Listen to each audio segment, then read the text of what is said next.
Hello and welcome. My name is Stephanie Nicholls. I am the Training Manager for Michigan Alliance for Families, and I'm glad you're able to tune in today and learn a little bit more about building blocks of self-advocacy.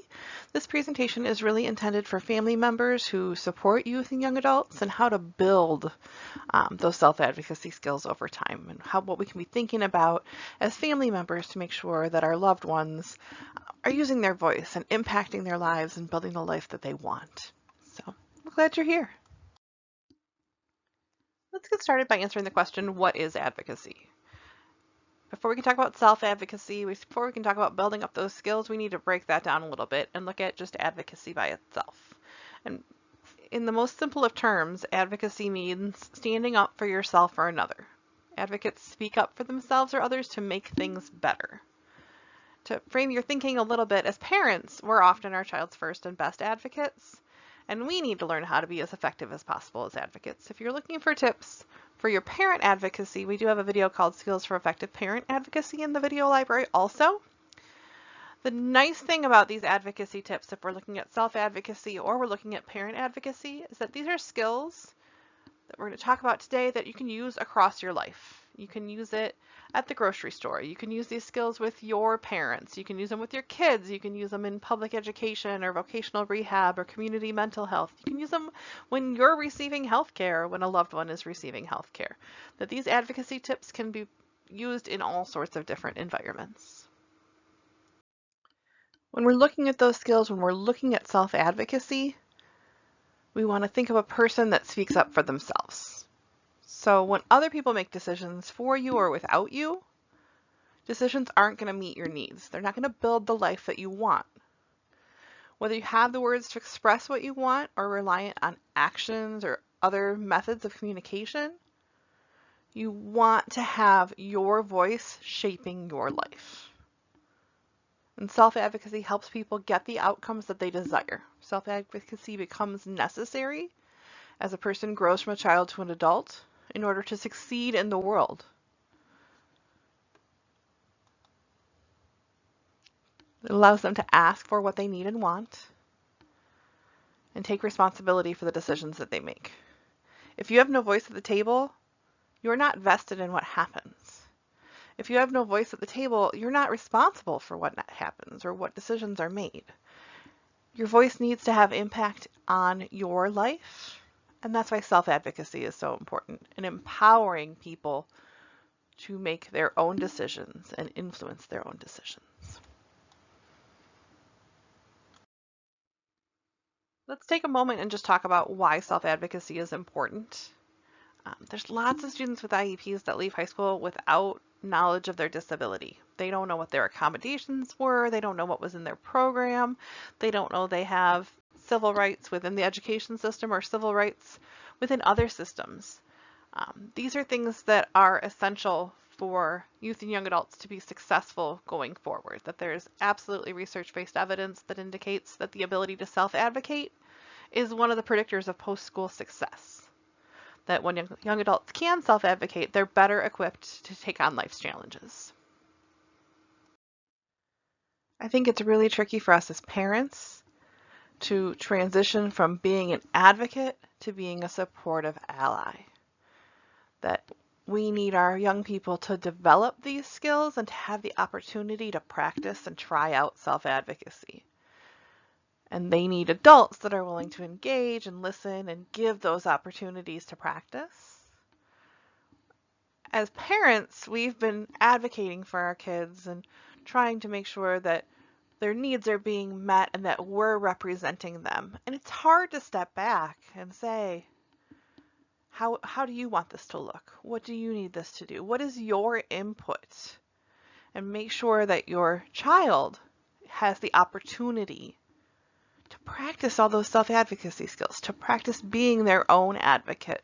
So it's a big shift, I think, for parents to be able to leave the room for their child to express their needs and to advocate for themselves, because we've been doing it for a long time.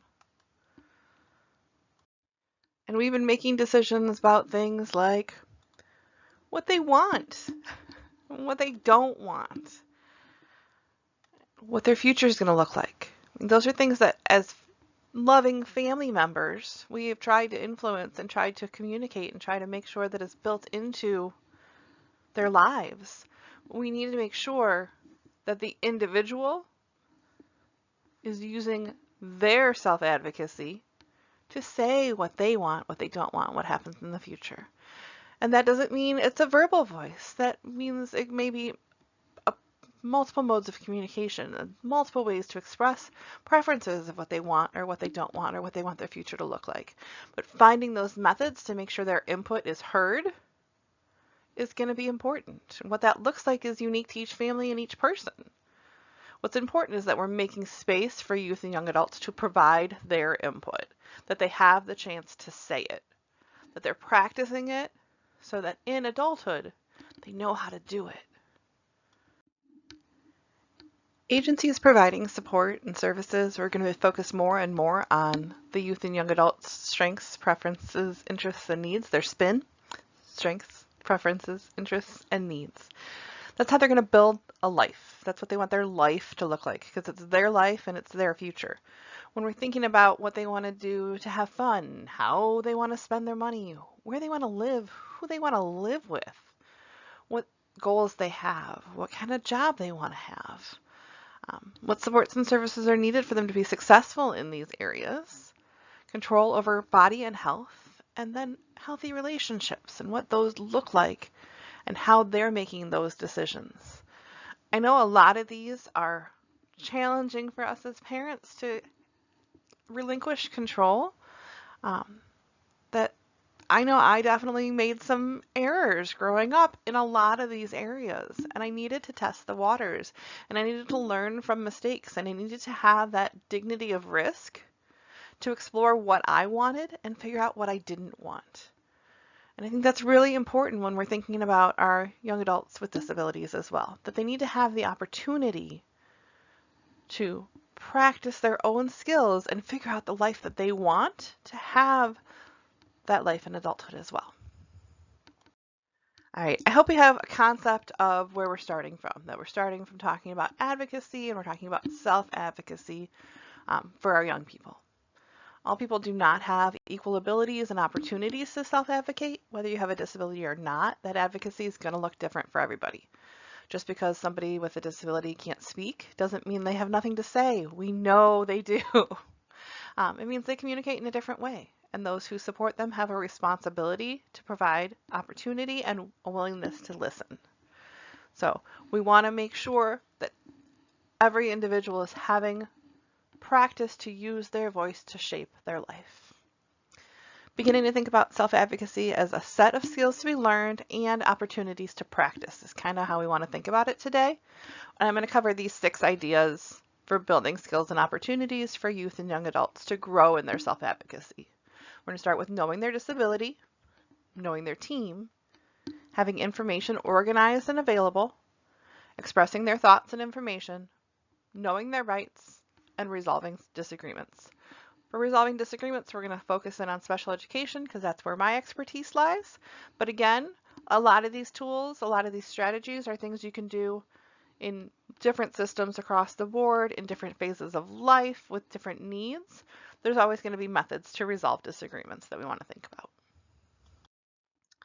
All right, so let's dive in. Let's start with the importance of knowing their disability.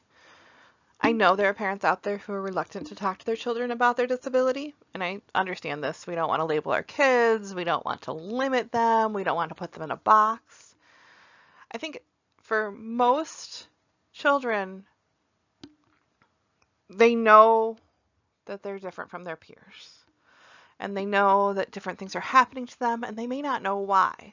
That I'm often surprised by how many young adults I talk to that didn't know why they had a resource room class or didn't know what needs were being addressed by specific accommodations. Like they knew that they got audiobooks, but they didn't know why. I think that it's really tricky for us as parents that we love our kids just as they are, and it's not good or bad, it just is what it is, and we don't want to label them.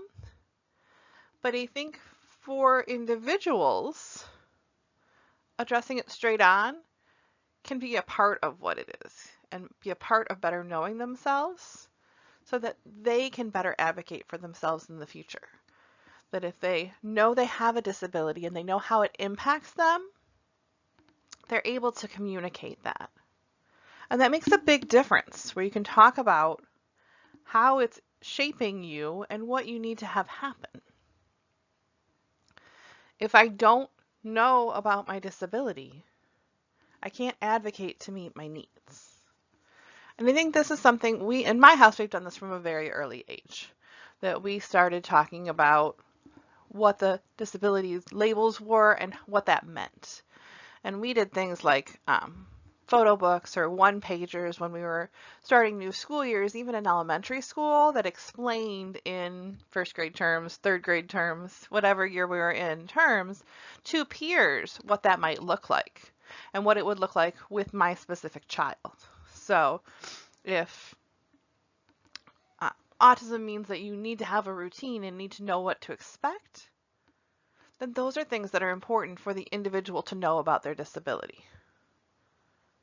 If ADD means that they need to take breaks and have movement breaks and have scaffolding of directions so they have steps to follow, then it's important that the individual knows about that disability and what's needed to support them. So it's really important that they know their disability.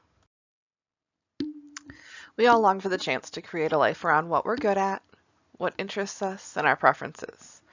These things determine how we spend our time, what our hobbies are, what our job is, where and who we want to live with. These things shape our lives. They create our lives. That we can't all have everything we want all the time, but we want to create a life around our strengths, preferences, interests, and our needs. We're going to call that our spin. That's our spin. Strengths, preferences, interests, and needs.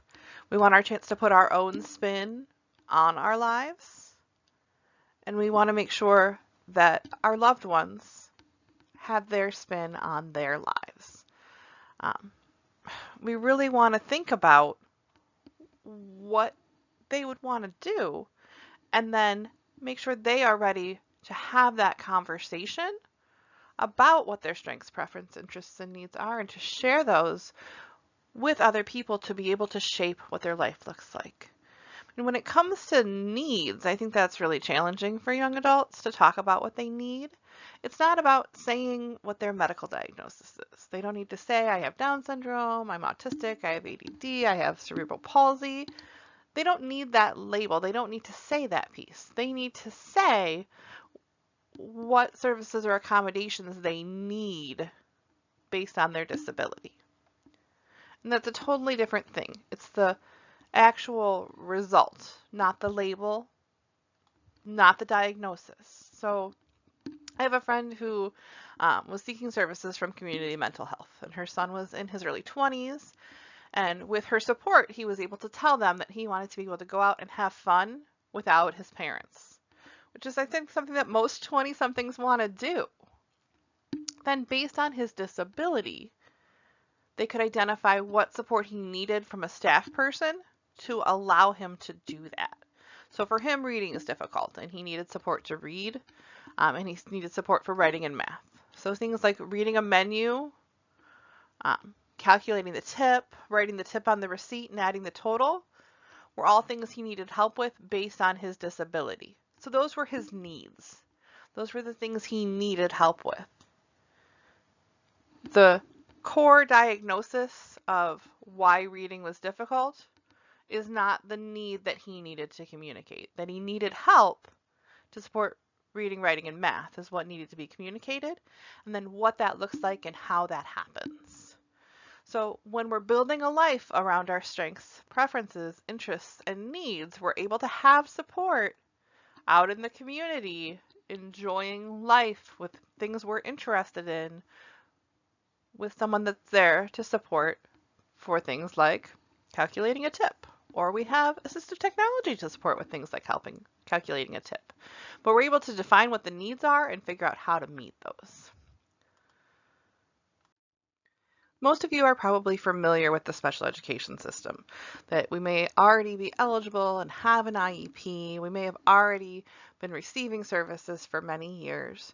I want to make sure that you know that determining eligibility for services is different in different adult service providers and that they do different things. So these are a couple of the big heavy hitters that you should be aware of in Michigan that we want to be thinking about. So we already know some about special education, that in Michigan there's 13 specific eligibility categories, and after an evaluation by a multidisciplinary team, if the student is determined eligible and meets the criteria for one of those 13 categories, they then receive special education supports and services. In community mental health, these are services for people with mental health and with intellectual and developmental disabilities. And they also have to be determined eligible to receive services. Community mental health services are paid for by Medicaid, so the person also needs to be Medicaid eligible to receive community mental health services. Vocational rehab. In Michigan, we have Michigan Rehabilitation Services and the Bureau of Services for Blind Persons. And these provide services to people with disabilities who are determined eligible, and this includes people with intellectual and developmental disabilities, people who are deaf, and people who are visually impaired or blind. Being able to identify yourself as a person with a disability when you're seeking services from these adult service providers is key for young adults who are seeking eligibility and services. You need to identify as a person with a disability when you're talking to vocational rehabilitation services, when you're talking to MRS. You need to talk about your disability for your eligibility. It's another reason why it's so important to be able to identify your disability. When you're seeking adult services and determining eligibility for all adult services, the systems all share a few things in common. Number one, they need to at least be able to identify as a person with a disability. Often people with disabilities with high support needs identify themselves as a person with a disability by rolling or strolling into a room. But they need to know why they're seeking services. They need to know what that disability is. And again, that's not just the medical diagnosis or the special education eligibility category, but we need to be looking at the needs based on this disability. Families can be there in a supporting role, but in adult service systems, we want to gather information from the person seeking services. So in education, we've been that primary advocate, and this is part of moving from advocate to ally, is the adult service agencies want to talk to the person seeking services. For people with disabilities without verbal or assisted communication, the system will still be focused on the person's needs, and we want to consider their strengths, preferences, and interests. So we are still there to support, but the person receiving the service is the adult receiving the service. And the other thing that I think is important to note is that there's going to be a whole new vocabulary in adult service systems. That it has its own vocabulary, and there are different things that are used that we're pretty familiar with hearing language in special education and knowing how your child is eligible. But there's going to be different words and different concepts in adult services. One of those is IDD. And maybe you've heard people say IDD. It's commonly used outside of the special education system. And it's important to understand what it means. Intellectual or developmental disabilities occur during development and can be used to disclose a disability without disclosing a medical diagnosis. So it doesn't have the details with it. As part of the eligibility process, it may be required that you document the disability that include the medical diagnosis and that it exists prior to age 21, that it is not an adult onset after age 21. So as young adults are aging and no longer in the special education system, when they're interacting with the adult systems, we may say that he has a developmental disability. And that's usually in like the medical community or community mental health or Michigan Rehabilitation Services, or just a disability when requesting an accommodation. Making other people aware that he needs support, like at the bank, that someone may say, I have a disability. Can you fill out the form for me? I have a disability. I need access to an accessible voting machine when I'm going to vote. So when you're disclosing your disability, IDD is one way of referring to disability outside of the special education system. So we're talking about self-advocacy skills and what those look like, and our children need to understand how their disability impacts their life, work, and ongoing learning. This allows them to become stronger self-advocates.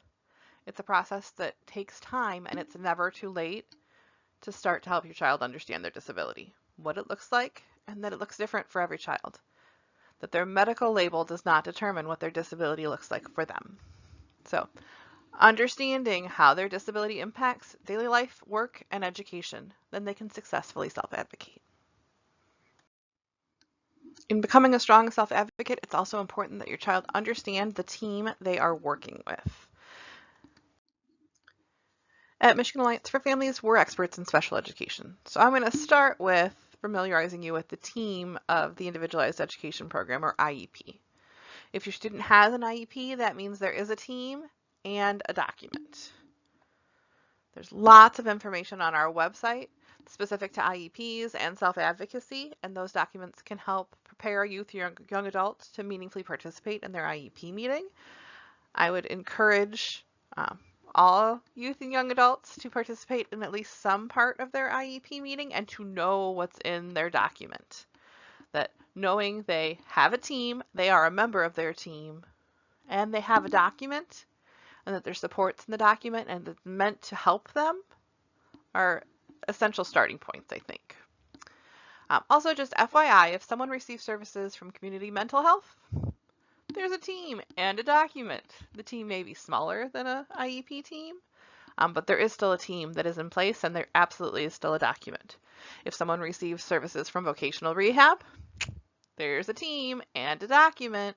Again, they may look different, but there's always going to be that group, and there's always going to be that document, that plan, that program, that piece that says what's going to happen.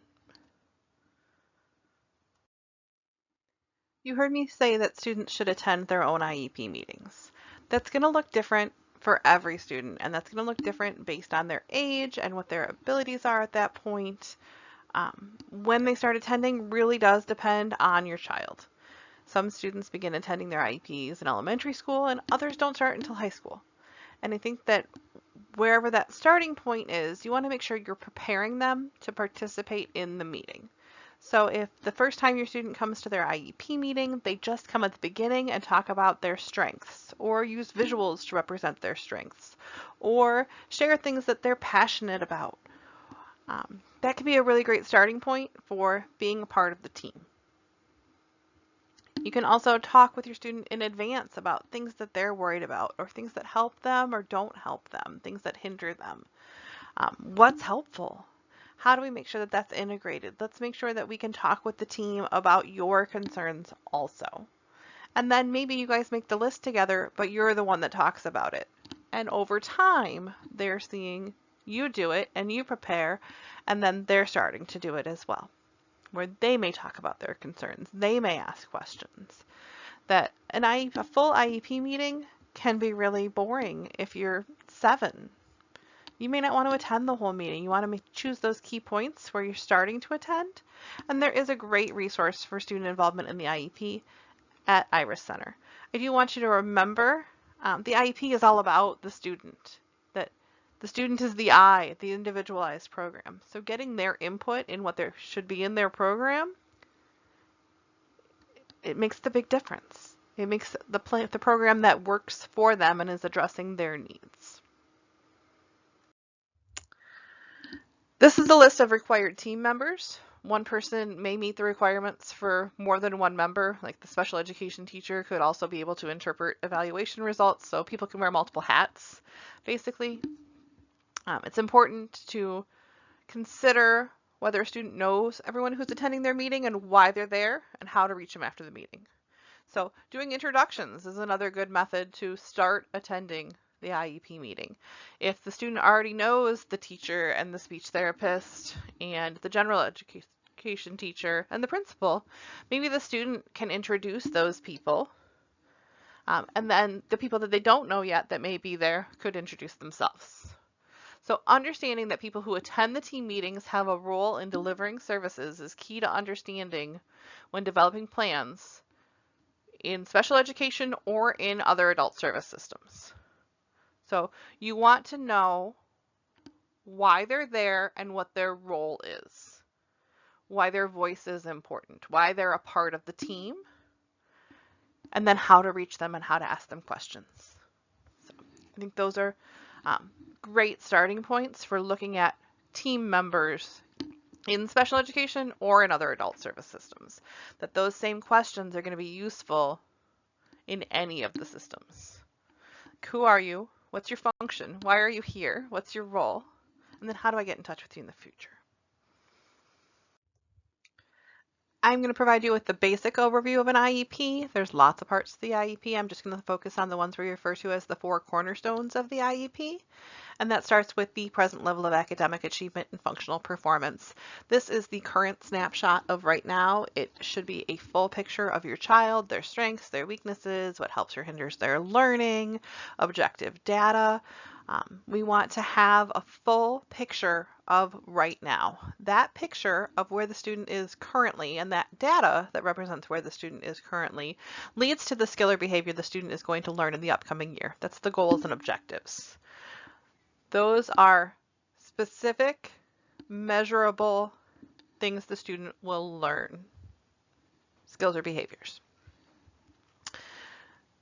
Separate from the goals and objectives, but still based on the present level of academic achievement and functional performance, is the accommodations and modifications.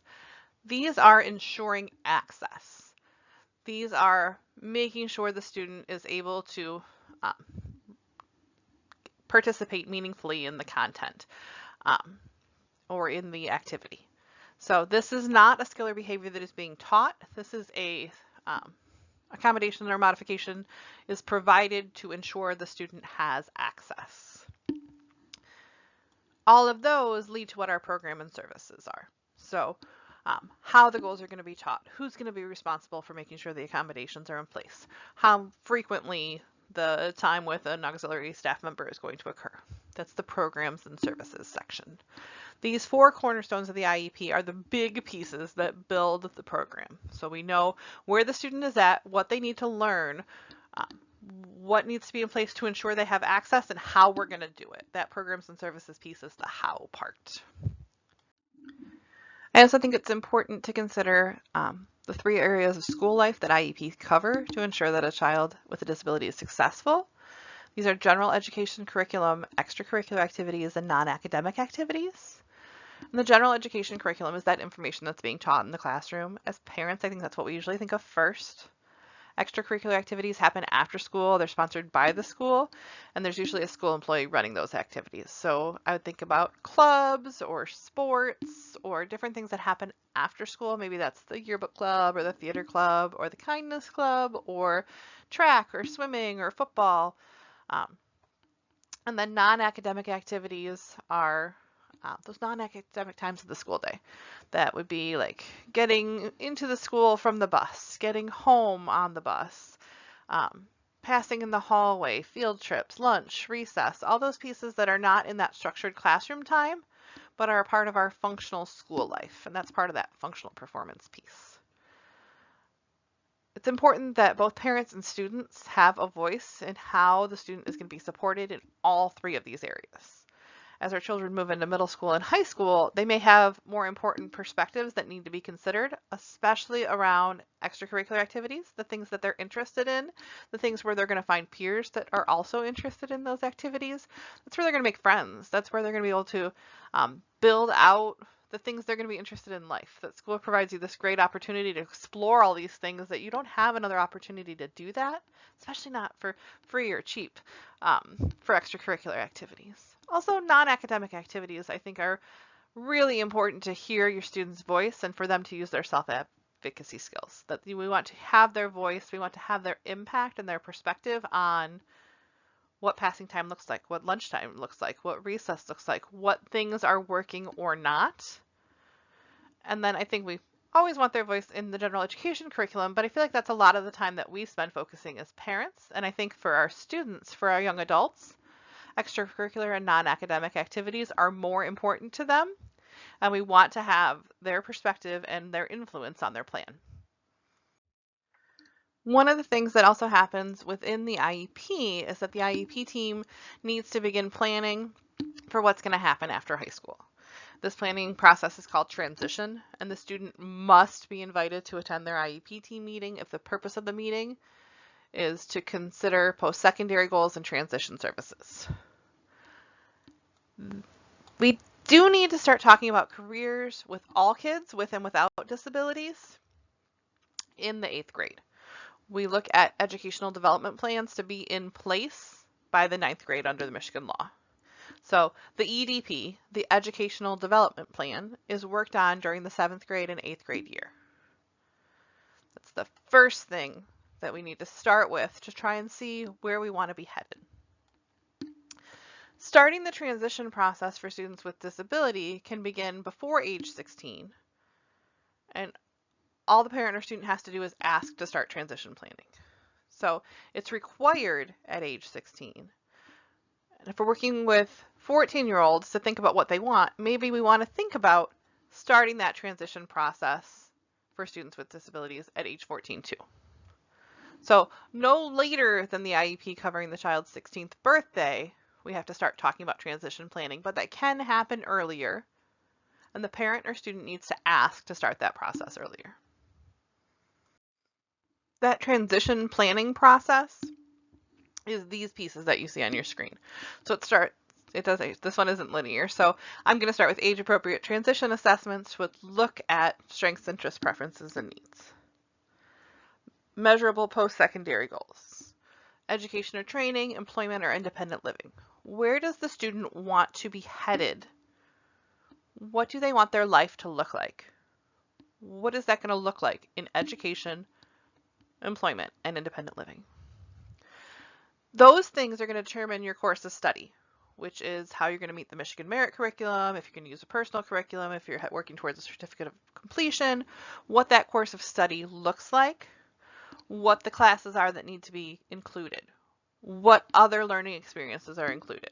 The course of study could include a work study. It could include vocational education. Transition services are specially designed instruction, related services, community experience, employment skills, and living skills. And then coordination with adult services is bridging that transition from public education to those adult services, so that it isn't that one day your public education stops and you have to start all these new relationships and you have to reinvent everything and your whole life is totally different. The intention is that there's coordination with adult services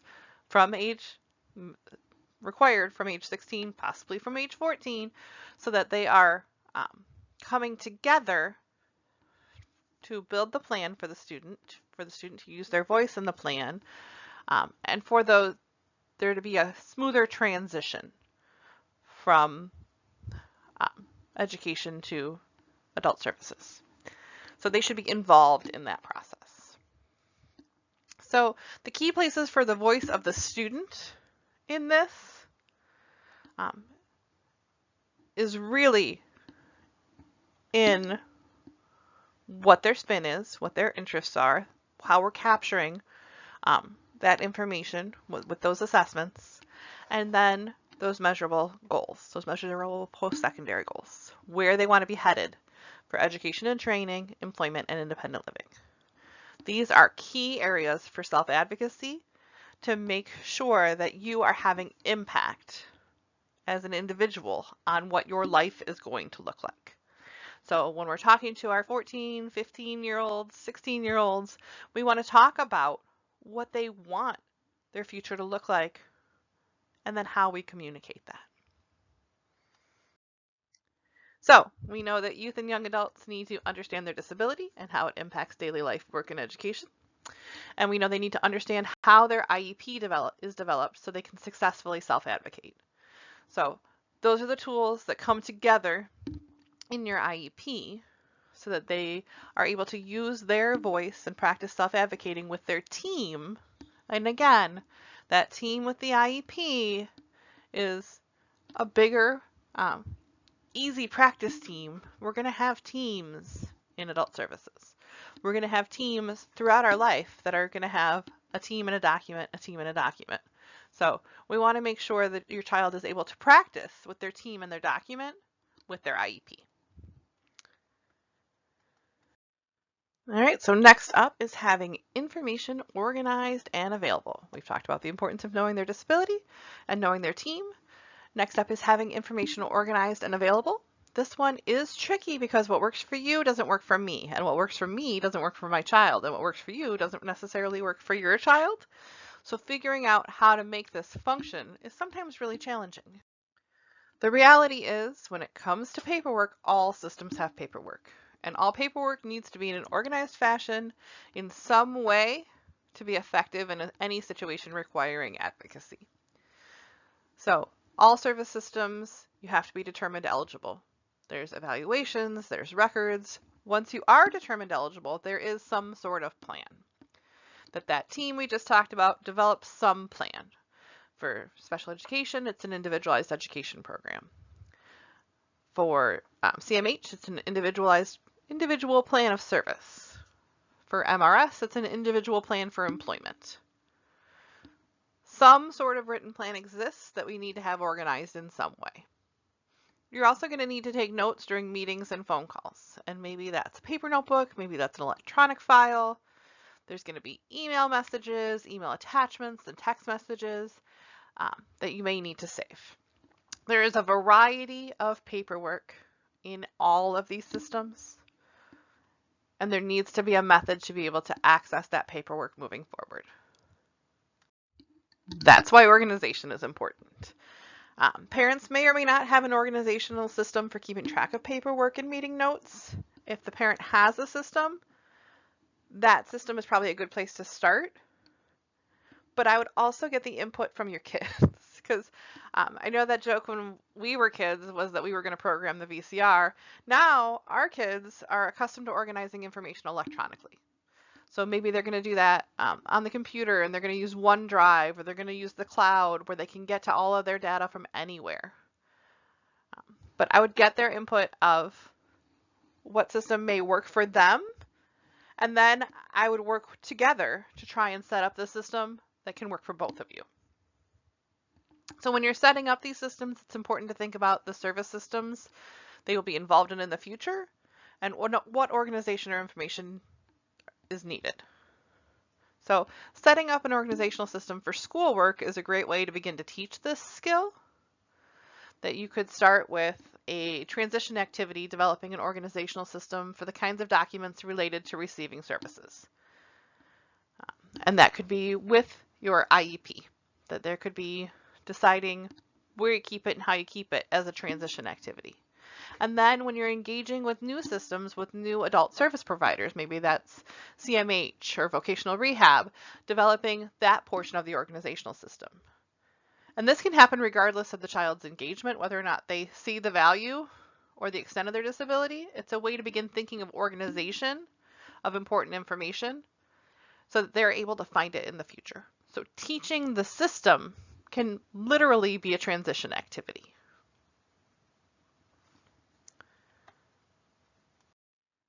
There are also certain essential documents that it's pretty common for parents to hold and to store. That until I was well into my 20s, my parents held on to my birth certificate, the health or dental vision cards. There's some of this information that it's important that your youth or young adult at least knows where they are and knows where to find them. That parents may still hold and store these pieces, but that the young adult knows how to get that information. All right, we are moving through these skills. We've talked about how important it is to know how their disability impacts their daily life, work, and education, and to understand how their IEP is developed so they can successfully self-advocate and practice being a member of that team and knowing their team. We've also talked about how important it is for adults to have access to important documents, then they can successfully self-advocate. So figuring out that organizational system to have access to those important documents. Next up is expressing their thoughts and information. There's a significant difference between attending an IEP meeting and having a meaningful involvement in the IEP. And parents often don't know how to be meaningfully involved in the IEP meeting, which is why Michigan Alliance for Families exists. That's part of what we do. For students to meaningfully participate, their needs need to be intentional and individualized. We need to require a process to prepare students to participate in the IEP meeting. Remember, I said goals and objectives are about developing skills or behavior the student needs to learn. Communication skills can be goals and objectives in the IEP. The ability to know and to be able to tell others your strengths, preferences, interests, and needs, your SPIN, is key to accessing services as an adult and for developing goals related to ongoing education, training, work, and community involvement or living. We can have a goal to practice communicating those. Communication skills can absolutely be a goal in the IEP. There are also things we can practice in life and every day, and there are things that we can integrate into our daily routines. So I already said by law, students have to be invited to the IEP no later than the IEP covering their 16th birthday, and that participation in the IEP meeting is going to look different for each student, and it's probably going to look different each year. So as we work with students to develop self-advocacy skills, the involvement may change. So different ways to be involved can include giving that important information that they are leading, that piece of sharing information, to a parent or teacher to share with the IEP team.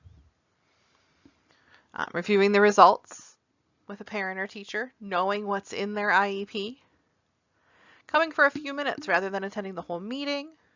Eventually attending the whole meeting and understanding what's in the plan.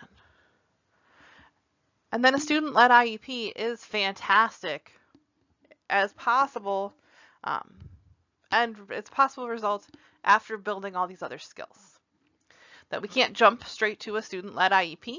We need to have these foundational skills of knowing how the things work together, attending the meeting, talking about their needs, talking about the results, understanding what's in the plan before the student could possibly lead the plan. But that is absolutely something that can be worked towards for all students. When we're thinking about preparing our kids to attend the IEP and how they're going to share the information, we can think about what we're going to do before the meeting. We're going to read through last year's IEP, and if we have a copy of this year's draft's IEP, together with our student. We want to talk with them about a list of concerns or questions and make a list of what's working or not working. There's a lot of make a lists in this before the meeting, and that's something that gives a concrete visual to refer back to. It's something to guide the conversation. It's something for you or your student to lean on when we get to the during the meeting piece. So making a list is super helpful, so you have something concrete that you can go through and say, here's what I think.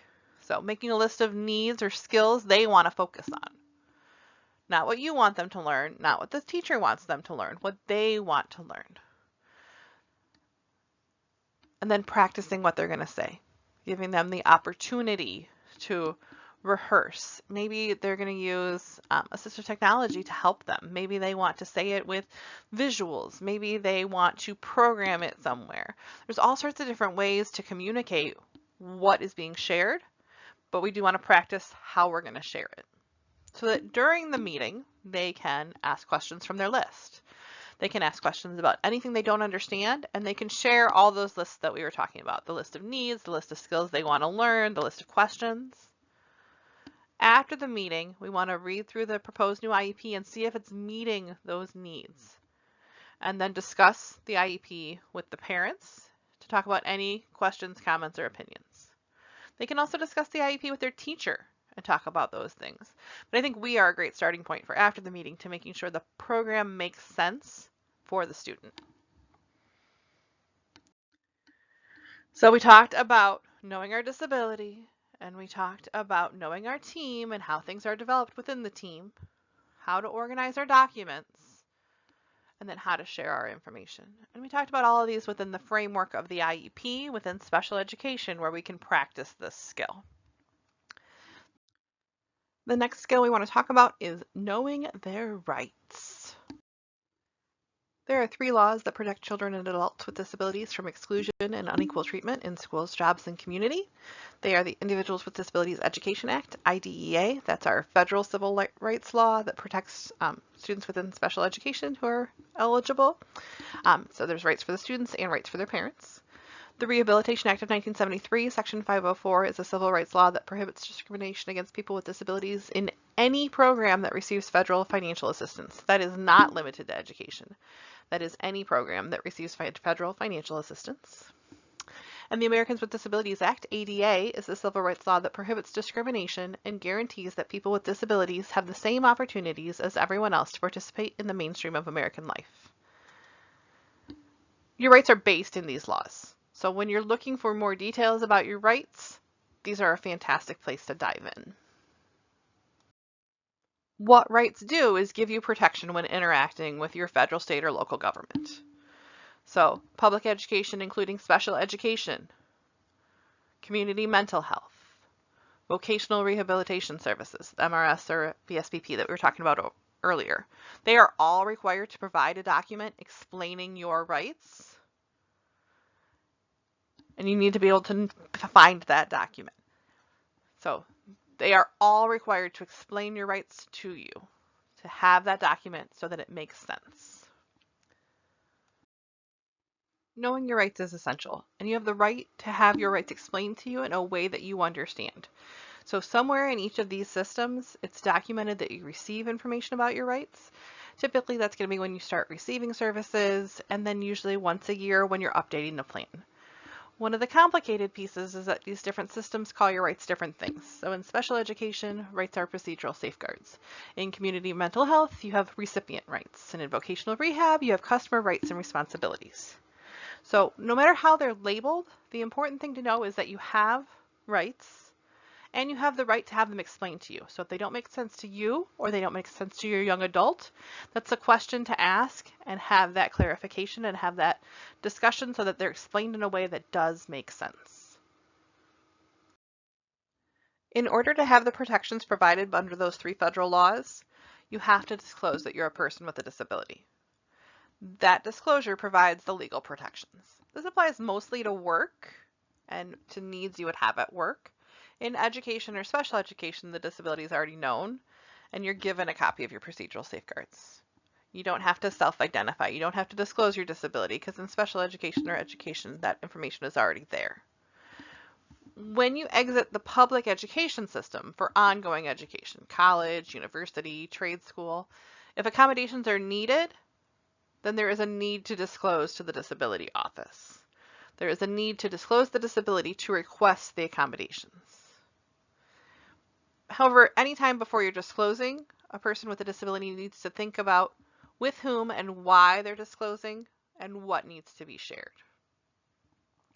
So the disability needs to be disclosed to receive the accommodations you need for work, school, or community activities more effectively. It provides that legal protection against discrimination under ADA.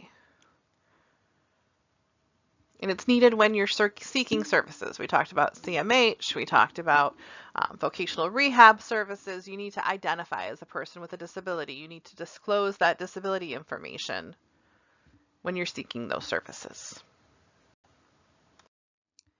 These are some resources for more information about your rights. You can absolutely find information on our website, Michigan Alliance for Families. If you search for procedural safeguards, you're going to find more information about your rights in special education. Disability Rights Michigan is Michigan's protection and advocacy agency that they are grant funded. There is one in every state across the country, and they have a lot of information on their website as well. They have information about special education, community mental health, vocational rehab, and their client assistance program or CAP. So looking for more information about rights and to share information about rights, these are great places to find more information. All right, so we talked about your youth or young adult. understanding how their disability impacts their life and identifying their disability so they can successfully self-advocate, understanding how to be a part of their team and that there is a team and a document. And in our example, we talked about the IEP and how they can be involved in the development of the IEP, and that allows them to successfully self-advocate. We talked about adults having access to important documents and an organizational system to be able to maintain and find things moving forward, and that allows them to successfully self-advocate. And preparing them to communicate their SPIN, their strengths, preference, interests, and needs in different environments, and how the IEP meeting is a great opportunity to practice that skill, to communicate that, and that allows you to successfully self-advocate, and understanding your rights so that you can successfully self-advocate. The last skill we're going to talk about today is resolving disagreements, and that there are methods to resolve disagreements. Because I am with Michigan Alliance for Families and our focus is special education, my example is going to be the options for resolving conflict or disagreement within special education. But I do think it's important that you know there's going to be options to resolve disagreements in any system. So if you're working with CMH, if you're working with vocational rehab, you have rights in those systems, and there are dispute resolution options within those systems as well.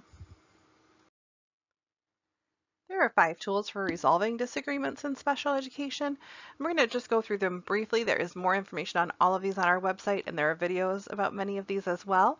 As you see them listed on the screen, they go from the least formal to the most formal, from the fastest to the most time intensive, from the cheapest to the most expensive when we're looking at how these are listed. The first one on our list that we see is informal meeting, and that is that you have a disagreement, an issue with the teacher, and you talk to the teacher about it, and you aren't able to reach agreement, and you climb that internal ladder, and you talk to the principal about it. Maybe you talk to the special education director about it. Maybe you talk to the superintendent about it.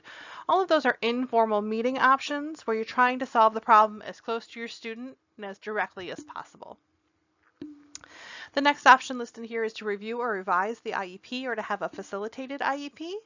While an annual IEP is required, changes to the IEP can happen during that annual year as well. So amendments can occur. You can have a team meeting to review and revise the IEP.